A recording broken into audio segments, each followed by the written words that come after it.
बघा, नाथाभाऊंनी राजीनामा दिला हे अत्यंत दुर्दैवी आहे. त्यांनी दिला नसता तर अधिक चांगलं झालं असतं.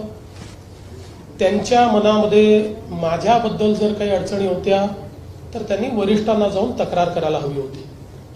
आता ते ज्या गोष्टी सांगतायत, मी एवढंच म्हणेन ते अर्धसत्य आहे, पण मी आज त्याच्यावर बोलणार नाही. मला कुठलीही प्रतिक्रिया त्याच्यावर द्यायची नाही. योग्य वेळ ज्यावेळेस येईल त्याच्यावर मी सविस्तर प्रतिक्रिया देईन.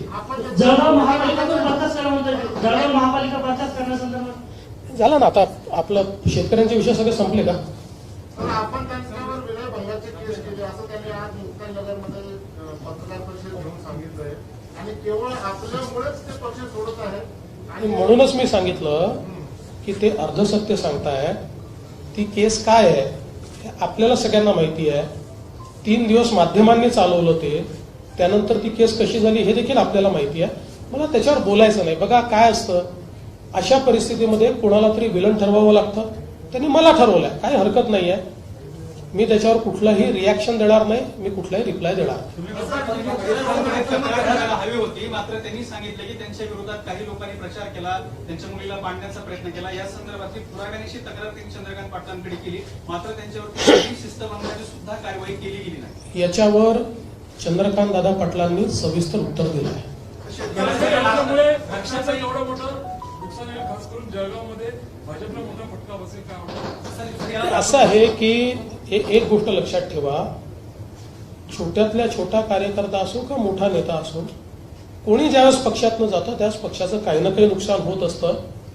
परंतु हा फार मोठा पक्ष आहे आणि कोणाच्या जाण्याने तो थांबला नाही आणि कोणाच्या येण्याने तो काही फार कुठे इकडे तिकडे गेला नाही.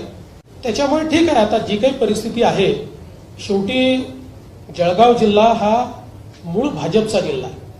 भारतीय जनता पक्ष तिथे मजबूत आहे आणि खूप आधीपासून मजबूत आहे.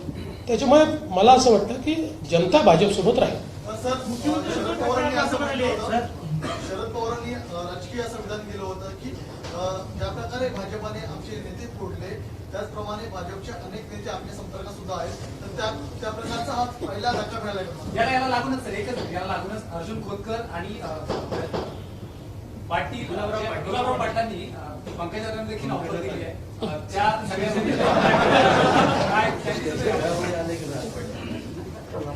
पहिली गोष्ट तर अशी आहे, कोणीही नेता, ते आमदार बिमदार जे सांगतात ना, एकही आमदार कोणी जाणार नाही, कोणी नाही.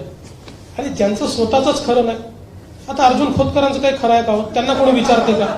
मला खरं सांग, माझे मित्र आहेत ते जवळचे, कोण विचारताय त्यांना? त्यांनाच कोणी विचारत नाही. कशाचे ऑफर देत बसलात? तुम्हाला कोण विचारताय तिथे? चला, मला असं वाटतं आता